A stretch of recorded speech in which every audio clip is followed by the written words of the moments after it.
Good Thursday morning. The futures are down another 15 or so, another couple percent after getting hammered a couple percent into the close. Yesterday we said we were looking for the rally side of the trade on the market. Today it's the on and on trade. The on and on we go with the miscommunication coming out of this administration. Supposedly yesterday China is going to save us. Well, today China says no, we're not. We're not putting any more money into your country. We've put enough. We've sunk enough.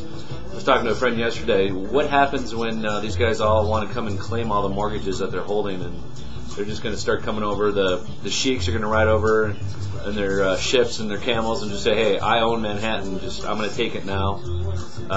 China will say, "Hey, I own Chicago in LA, so I'm going to come over and take it now." I mean, it's just egregious, and I think it's beyond saving at this point what these guys are doing. But it's a total cluster, and there's a rising of Republicans mainly, and some Democrats that are rallying around Ron Paul and wanting to audit the Fed, and I suggest that is done. The Fed is not a government entity. It is a bunch of nationalized banks that get together and try to pull the strings and be the puppeteer on the financial system.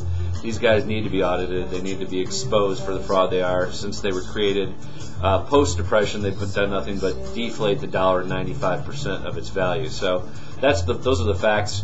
We'll leave it at that, and they should get in there and dig into it, just like they're hammering down the rest of the financial institutions. They should be audited and revamped and totally crushed and brought down.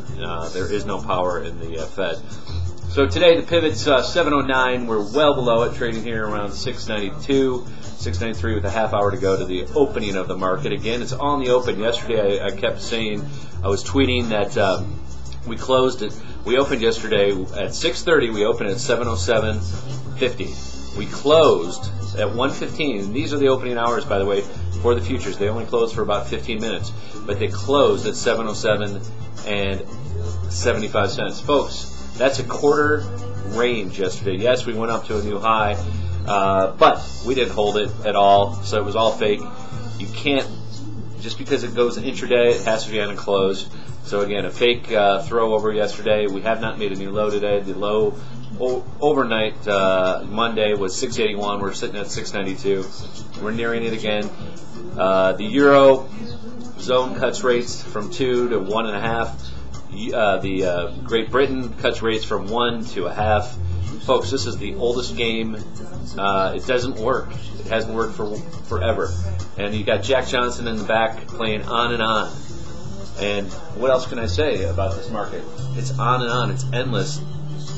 The intervention that is continuing to go on, and until these guys are out of the market, this crap won't stop. Excuse me. Let's see. Oil's down this morning. Oil's back down buck and change. Wells Fargo is going to be down 10% on possible credit downgrades. They're talking about taking down their credit. Hate to say it, but Wells Fargo is not going to be saved either. They hit a new low, and that will continue. Folks, it's not getting any prettier here. Call your congressman, write them, tell them you want an audit of the Fed. Peace, have a good trading day. Again, stay short. We're back to the short side, on and on. Who cares? Trade them. Don't marry.